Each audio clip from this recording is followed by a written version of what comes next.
Dando continuidade ao assunto quadriláteros notáveis, vamos conhecer agora o retângulo, né? Então, um quadrilátero plano convexo que possui quatro ângulos congruentes é chamado de retângulo, né? Então, está aqui o exemplo de um retângulo. Então, como a soma dos ângulos internos de um quadrilátero qualquer, 360 graus, e todo quadrilátero possui quatro ângulos internos, né? Então, como eles têm que ser congruentes, então a gente sabe, né, que 360 graus dividido por 4 vai dar 90 graus, tá? Então, isso quer dizer que para um quadrilátero ser considerado um retângulo, os ângulos internos têm que estar medindo 90 graus, tá? Os quatro ângulos. Então, se você tem um quadrilátero que você identifica que os quatro ângulos medem 90 graus, então ele é um retângulo. E vice-versa, né? Se eu digo que um quadrilátero ele é retângulo, então fica entendido que os ângulos internos medem 90 graus, tá bom?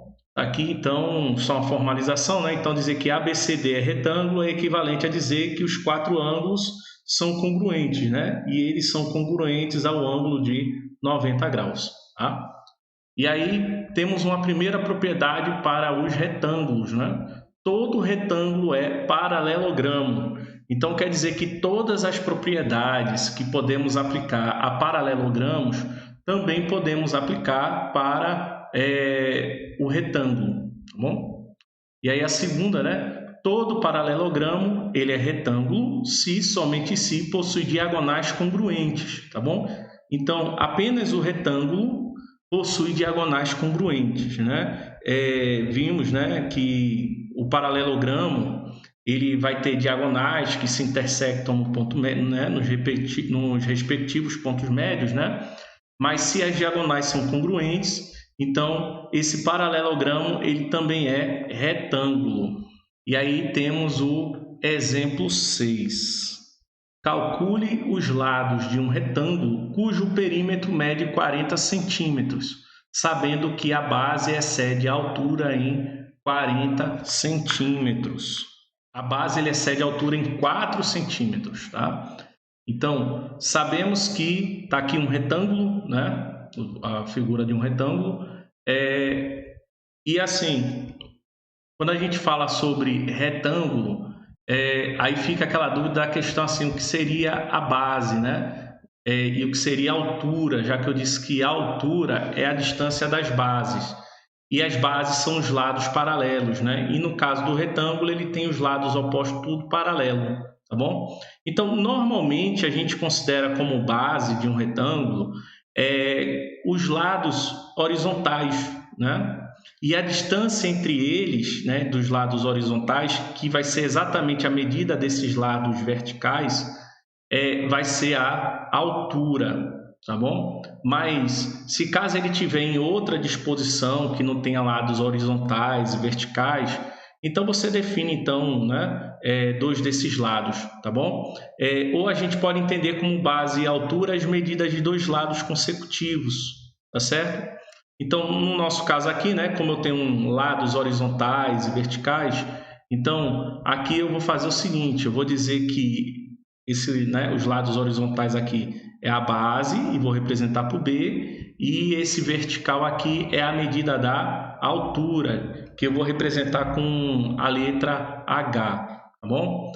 Então, aqui em cima vai medir B também, e aqui vai medir H, tá bom? Então, o problema ele diz que o perímetro mede 40 centímetros, e aí o perímetro é a soma da medida de todos os lados, tá bom? Então, isso quer dizer o seguinte, que essa medida B mais essa medida B, somado com essa medida H mais essa medida H, dá 40 centímetros, tá? Então, eu vou botar aqui, ó, B mais H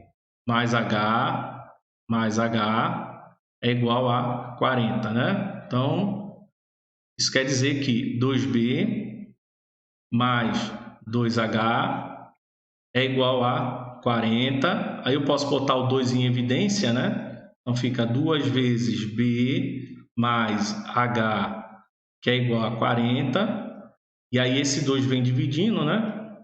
E aí eu vou ter que B mais H é igual a 40 dividido por 2, e assim nós temos que B mais H é igual a 20. Então, a base somado com a altura vai dar 20 centímetros, né? E aí agora a gente vai pegar a outra informação, né? E aí qual é a outra informação? Ele diz que a base excede a altura em 4 centímetros. Então quer dizer que a base ele é igual à altura mais 4 centímetros. Então eu vou substituir essa base, né? Esse B por H mais 4 aqui, né? Então, fazendo essa substituição, nós vamos ter, né? No lugar do B, vai ficar H mais 4 somado com H. Isso aqui é igual a 20, né? Aí, tirando o parêntese, eu vou ter H mais esse H. E eu já vou botar o 4 para o segundo membro, né? Então, fica 20 menos 4, né? Então, H mais H dá 2H e vai ficar igual a 16. Então, temos que H ele é igual a 16 dividido por 2, que dá 8. Então, temos que a medida da altura é 8. E aí, conhecendo a altura, eu tenho como encontrar a medida da base, né? Então, a base não é igual a H mais 4 e H é 8. Então, quer dizer que a base vai ser 8 mais 4, né? E 8 mais 4 é 12, né? Então, a base vai ser igual a 12. Pronto, está aqui. Então, dessa maneira, a gente encontra as medidas dos lados, né? Então, está aqui. H é 8 e B é 12. São os lados. Quando a gente fala lá, também as dimensões, né? As dimensões desse retângulo, a gente poderia dizer que é 8 por 12, né? Ou melhor, 12 por 8, né? Base vezes altura, né? Base pela altura, né? 12 por 8, tá bom? Então, como eu identifiquei as medidas dos lados como sendo a medida B e a medida H, né? Que é base e altura, então são esses os valores dos lados do retângulo. Determine as medidas dos ângulos de um paralelogramo, sabendo que a diferença entre os dois consecutivos é igual ao nono da soma dos seus ângulos. Então, vamos pensar o seguinte, diz que a diferença entre dois consecutivos é igual ao nono da soma dos seus ângulos. Então, vamos dizer então que aqui vai ser alfa e aqui vai ser beta, né? Então, sendo alfa e beta, ele diz aí no problema que alfa menos beta vai ser igual a 1/9 da soma dos ângulos do paralelogramo, né? Como o paralelogramo, como o losango, ele é um paralelogramo, então a soma de todos os ângulos, né, vai ser igual a 360 graus. Então, isso aqui vai ser 1/9 de 360 graus, certo?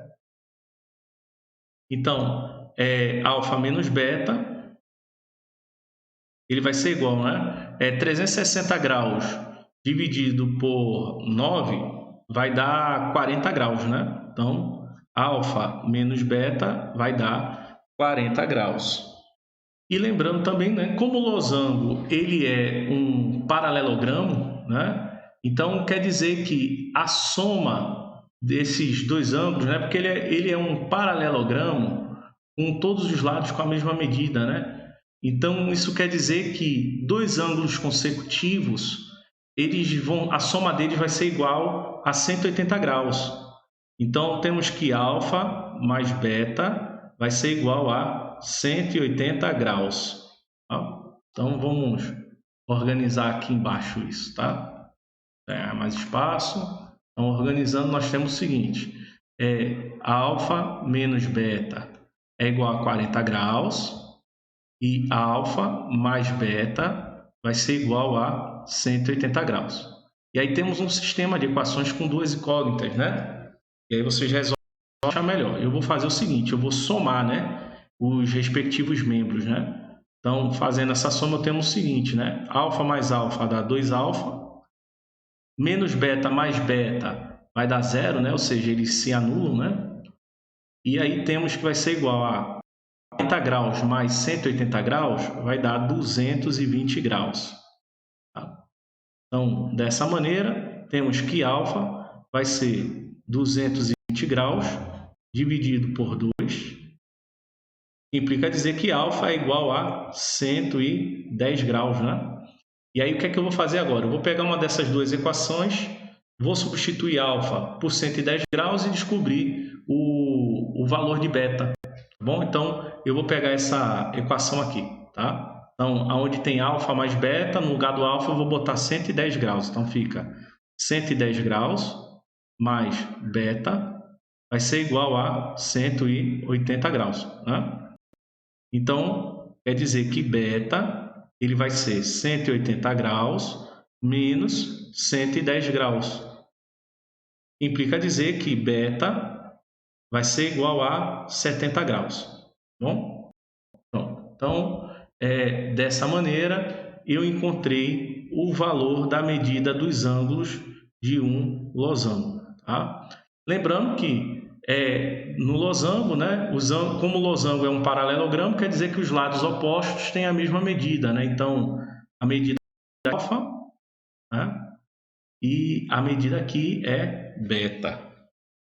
E agora um quadrado, né? Então, o que é um quadrado? Um quadrado ele é um quadrilátero plano, convexo, que possui lados congruentes e ângulos congruentes, tá bom? Muitas vezes, quando muita gente, né, acaba definindo um quadrado como sendo um quadrilátero com 4 lados congruentes ou 4 lados com a mesma medida, tá?